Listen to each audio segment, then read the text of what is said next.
Сәлеметсіздер ме оқушылар? Бүгінгі жаңа сабақ 20-шы сабақ. Досыңды ренжітпе. Ол ұйықтап жатыр ма? Кеше жаңбыр жауған. Ал бүгін күн ашық болып тұр. Түстің уақыты. Бірінші сыныпта оқитын Нұртан мен Сұлтан мектептен қайтып келе жатыр. Жер кеуіп қалған. Жолдың әр жерінде ойдым-ойдым су кездеседі. Бір кезде Нұртан шалшық суда жатқан жалғыз резеңке етікті байқады. Біреуден түсіп қалған ба деп ойлады. Теуіп көріп еді, түк қозғалмайды. Бір жерінен ұстап тартайын десе, қолы былғанады. Құрсыншы деді. Етікті қорқ еткізіп, ортан белінен бір басып қалды. Сұлтан қарсы алдында аузы аңқиып қарап тұрған. Оның бет-аузына, үсті басына лай батпақ шашырап кетті. Сөйтсе, етіктің іші жаңбырдың суы мен балшыққа толып қалған екен ғой.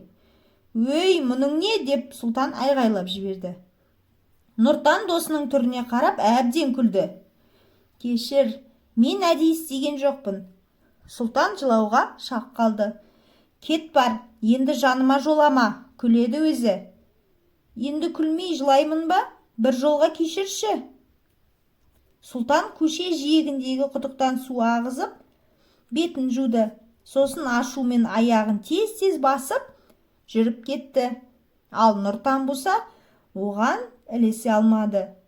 Кешкілік Нұртан бірге ойнау үшін досының үйіне келді. Есігін тартып көріп еді, іштен ілулі екен. Ол «Сұлтан, Сұлтан» деп айғайлады. Сыр еткен түк дыбыс жоқ. Бір кезде ішкі жақтан «Мен ұйықтап жатырмын» деген дауыс шықты.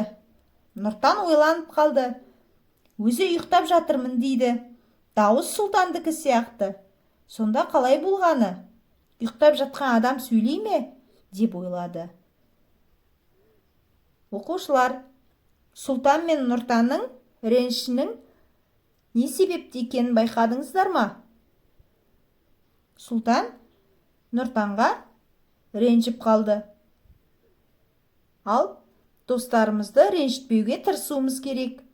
Егер ренжіте қалсақ, кешірім сұрауымыз керек. Сабақ түсінікті болды ма?